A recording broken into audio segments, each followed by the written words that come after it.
सेना थी पर सैनिक नहीं। ऐसे थे इतिहास के सबसे बुद्धिमान बेवकूफ बादशाह के फैसले। मोहम्मद बिन तुगलक दिल्ली सल्तनत के सभी सुल्तानों में सबसे अधिक शिक्षित सुल्तान था। उसके पास अरबी, फारसी, गणित, ज्योतिष, चिकित्सा आदि का गहरा ज्ञान था। इस सब के बावजूद भारतीय इतिहास में मोहम्मद बिन तुगलक को सबसे बुद्धिमान मूर्ख बादशाह के रूप में याद किया जाता है। आइए जानते हैं ऐसा क्यों है। इतिहास के पन्नों में कुछ नाम ऐसे हैं जो सत्ता और सनक का अजीब मेल दिखाते हैं। ऐसे ही एक नाम से जुड़ी है दिल्ली सल्तनत की सबसे विवादास्पद कहानी, मोहम्मद बिन तुगलक। वह एक ऐसा शासक था जो विद्वान था, दर्शन और विज्ञान का प्रेमी था, लेकिन वह वही शासक था जिसने अजीब और असफल फैसलों से अपनी सल्तनत को संकट में डाल दिया। तो कौन था मोहम्मद बिन तुगलक? एक ऐसा शासक जिसने इतिहास के पन्नों में अपनी जगह बनाई, लेकिन विवादों, असफलताओं और अजीब फैसलों के लिए। क्या वह एक सनकी था या एक दूरदर्शी? यह कहानी है मोहम्मद बिन तुगलक की, दिल्ली सल्तनत का सबसे रहस्यमयी शासक। ब्रिटिश इतिहासकार स्टैनली लेनपूल ने लिखा था, मोहम्मद बिन तुगलक अपने समय का एक अनोखा शासक था।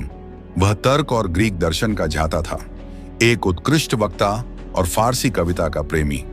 लेकिन विद्वता के साथ साथ उसमें एक अजीब सनक भी थी, एक सनक जिसने इतिहास को हिलाकर रख दिया। मोहम्मद बिन तुगलक का जन्म 1290 में हुआ था और वह गयासुद्दीन तुगलक का पुत्र था। बचपन से ही उसका मन किताबों में और ज्ञान की खोज में लगा रहता था। उसकी बुद्धिमत्ता के चर्चे दूर दूर तक होते थे। फारसी, गणित, चिकित्सा, दर्शन और धर्म में उसकी विशेषज्ञता को देखकर हर कोई दंग रह जाता था। लेकिन साथ ही उसमें कुछ ऐसा था जो उसे अन्य राजाओं से अलग करता था। वह हमेशा एक कदम आगे बढ़ने की कोशिश करता था, चाहे वह सही हो या गलत। जब 1325 में उसके पिता का निधन हुआ तो मोहम्मद ने दिल्ली की गद्दी पर बैठने का निर्णय लिया। उसका साम्राज्य विस्तार के मामले में महान था और उसकी नीतियां भी। वह एक अद्भुत शासक था, लेकिन उसके फैसलों के कारण उसे इतिहास में एक सनकी और विद्वान दोनों ही रूपों में याद किया जाएगा। नए शहर का निर्माण। मोहम्मद बिन तुगलक ने एक दिन घोषणा की कि दिल्ली अब उसकी राजधानी नहीं रह सकती। दिल्ली अब पुरानी हो चुकी है, मेरी राजधानी दौलताबाद होगी। यह उसका पहला बड़ा कदम था जो इतिहास में एक विफलता के रूप में दर्ज हुआ। दिल्ली से दौलताबाद, जो लगभग 600 मील दूर था, की यात्रा करना लोगों के लिए एक भयंकर चुनौती बन गया। लाखों लोग पैदल ही इस यात्रा पर निकल पड़े। सड़कें चौड़ी की गईं, विश्राम स्थल बनाए गए और मार्ग में हर संभव सुविधा प्रदान करने का प्रयास किया गया। फिर भी लोग थकावट, भूख और बीमारी के कारण मरते गए। यह यात्रा उस शासन की असफलता का प्रतीक बन गई जो अपनी योजनाओं को सही तरीके से लागू करने में असमर्थ था। दौलताबाद पहुंचने के बाद मोहम्मद बिन तुगलक ने राजधानी की व्यवस्था को ठीक किया, लेकिन यह निर्णय जल्दी ही विफल हो गया।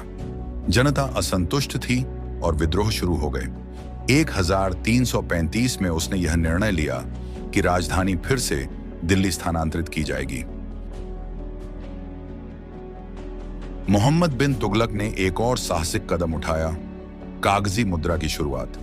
उसने सोच लिया कि तांबे और चांदी के सिक्कों की बजाय कागज के नोटों का चलन शुरू किया जाए। यह विचार तात्कालिक रूप से अनोखा था, लेकिन वास्तविकता में यह एक बड़ी भूल साबित हुई। नकली मुद्रा का निर्माण शुरू हो गया और अर्थव्यवस्था तहस नहस हो गई। जब जनता ने कागजी मुद्रा को अपनाना शुरू किया तो देखना यह था कि क्या यह सफल होगा, लेकिन ऐसा हुआ नहीं। जाली सिक्कों की बाढ़ आ गई और हर व्यापारी परेशान हो गया। मोहम्मद बिन तुगलक के इस निर्णय ने समाज को उथल पुथल में डाल दिया और उसकी छवि को और भी अधिक नकारात्मक बना दिया। मोहम्मद बिन तुगलक के शासनकाल के दौरान कई बड़े विद्रोह उठे। राजपूतों ने मेवाड़ में विद्रोह किया। तुगलक की सल्तनत धीरे धीरे सिकुड़ने लगी और उसकी नीतियां विफल साबित हुईं। इन विद्रोहों के कारण तुगलक की शक्ति में निरंतर कमी आ रही थी। उसकी योजनाओं का हर जगह विरोध हो रहा था और वह पूरी तरह से अपने साम्राज्य को नियंत्रित करने में असमर्थ हो गया। 1351 में मोहम्मद बिन तुगलक ने सिंध के ठट्टा में तागी नामक तुर्क गुलाम के खिलाफ अभियान शुरू किया। यह अभियान उसकी मौत का कारण बना। मोहम्मद बिन तुगलक के शासनकाल में विद्रोहों का दौर शुरू हो गया। दक्षिण में हरिहर और बुक्का ने विजयनगर साम्राज्य की नींव रखी। राजपूतों ने मेवाड़ में राणा हम्मीर सिंह के नेतृत्व में स्वतंत्रता प्राप्त की और दक्कन में बहमनी सल्तनत का उदय हुआ। इन सब के बीच मोहम्मद बिन तुगलक अकेला पड़ता गया। उसके सेनापति उसके खिलाफ हो गए और आखिरकार 1351 में सिंध के थट्टा में तागी नामक तुर्क गुलाम के खिलाफ अभियान के दौरान उसकी मृत्यु हो गई। यह युद्ध उसकी असफलताओं और योजनाओं के अंत का प्रतीक था। वह एक शासक था जिसकी नीतियां विफल हो गईं, लेकिन इन नीतियों ने आने वाले साम्राज्यों और शासकों को महत्वपूर्ण सबक भी दिया। उस समय दिल्ली सल्तनत उत्तर में हिमालय से लेकर दक्षिण में मदुरई तक फैली थी। मोहम्मद बिन तुगलक ने दीवान-ए-अमीर कोही नामक विभाग बनाया ताकि किसानों को उन्नत फसलें उगाने के लिए प्रोत्साहित किया जा सके, लेकिन भारी कर और अकाल ने किसानों को विद्रोह के लिए मजबूर कर दिया। यह योजना भी विफल रही। मोहम्मद बिन तुगलक की मृत्यु के बाद फिरोज शाह तुगलक ने सत्ता संभाली। उन्होंने 4 नए शहर फिरोजाबाद, फतेहाबाद, जौनपुर और हिसार की स्थापना की। सिंचाई के लिए नहरें बनाई और संस्कृत ग्रंथों का फारसी में अनुवाद करवाया।